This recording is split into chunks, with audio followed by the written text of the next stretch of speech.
Salut à tous et bienvenue dans cette nouvelle vidéo définition de WP Marmite. Je suis Alex et aujourd'hui on va parler d'un nouvel acronyme, le CSS. Allez, c'est parti!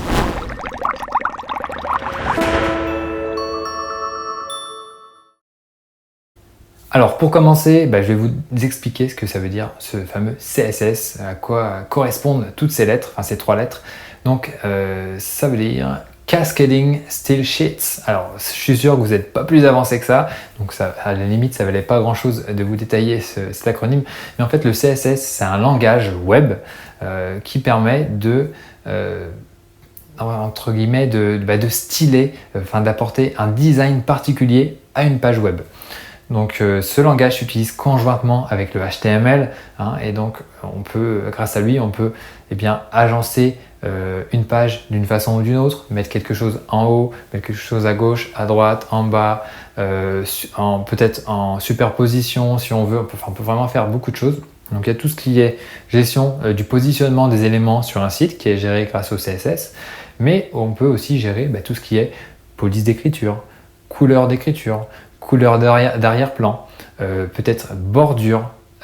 Donc quel type de bordure on veut? Est-ce qu'on veut une bordure sur un bouton qui soit continue? Est-ce qu'on veut une bordure qui soit sous forme de tiret?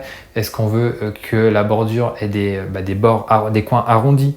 Enfin voilà, on peut vraiment gérer beaucoup de choses dans CSS. Là je dis un petit peu tout ce qui me passe par la tête, mais l'idée de ce langage, c'est de personnaliser l'apparence d'un site. Donc, dans WordPress, bien sûr, il l'utilise.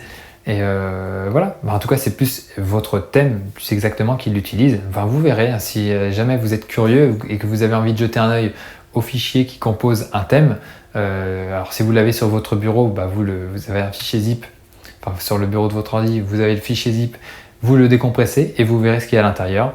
Et donc vous verrez qu'il y a un fichier qui s'appelle style.css et voilà, comme je vous disais, si vous êtes curieux, vous l'ouvrez et vous voyez à quoi ça ressemble.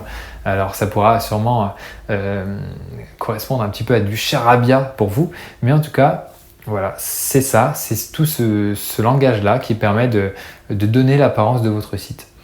Donc si jamais vous avez envie de creuser un petit peu la question, je vous encourage à jeter un œil à mon guide relooker son thème. Donc voilà, on explique vraiment en détail ce qu'est le HTML, ce qu'est le CSS, comment ça fonctionne exactement, parce qu'il y a une logique à comprendre, comment le modifier, comment le personnaliser, etc. Donc voilà, sur ce, je pense que j'ai pas besoin de dire grand chose de plus sur ce langage CSS. Peut-être que si vous avez des suggestions ou en tout cas d'autres termes que vous voudriez que je définisse dans une vidéo, vous pouvez m'en faire part juste en dessous dans les commentaires. Et puis voilà, merci d'avoir suivi cette vidéo et je vous dis à très bientôt. Ciao!